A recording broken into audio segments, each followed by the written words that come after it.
All right, Ms. Carter, thank you for agreeing to answer some questions for me today. I'm going to start off with asking, how long have you been in education? For 30 years.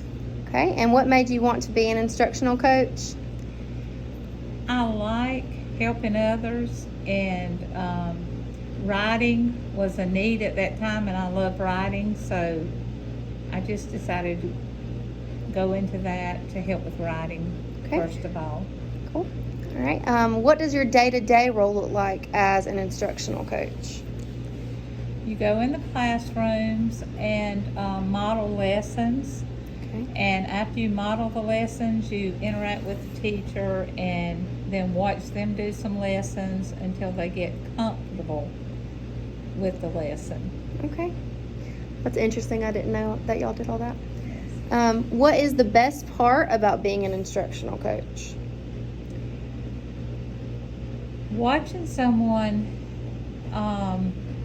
become more of an expert at something and feeling at ease and comfortable with interacting with you and with others, and and become more confident.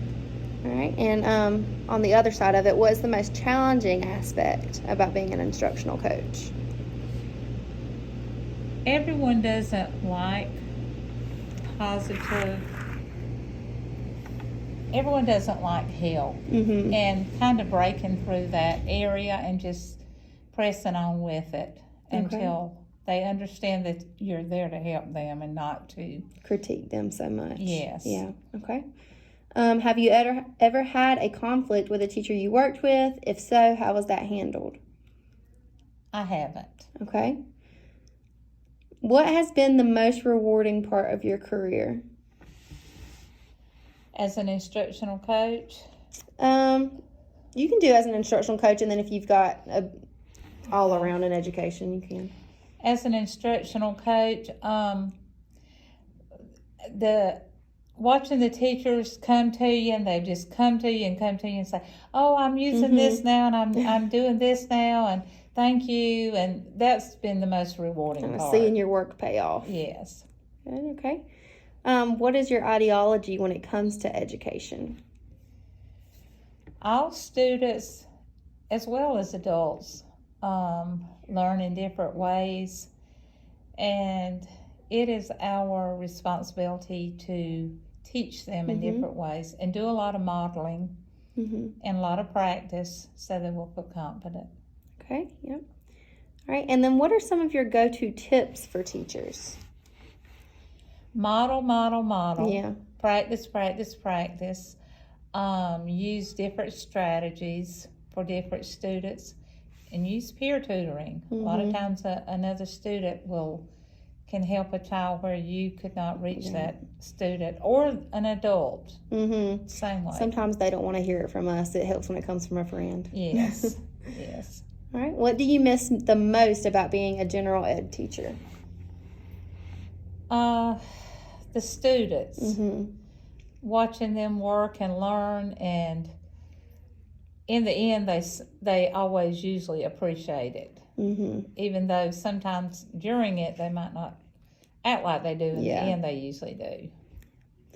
Okay, and what future career goals do you have in mind? Retiring and working part-time, teaching small groups of students. Okay. How do you keep up with new research and best practices? I'm always on the internet looking, and I read, and also I have a lot of educators in my family, and we discuss what's going on a lot.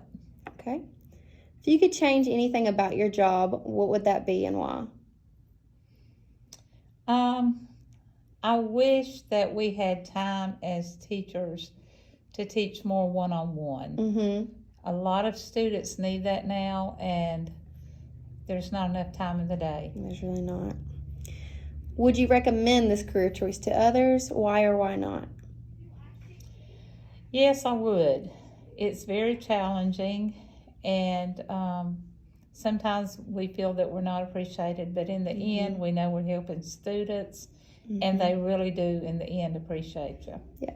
Okay, and then last question, what advice would you give someone seeking a career as an instructional coach? read every book that you can about ways to help teachers, and make sure that you do a lot of modeling and go back and check on them from time to time. Okay. All right. Well, thank you so much for your time. I appreciate it.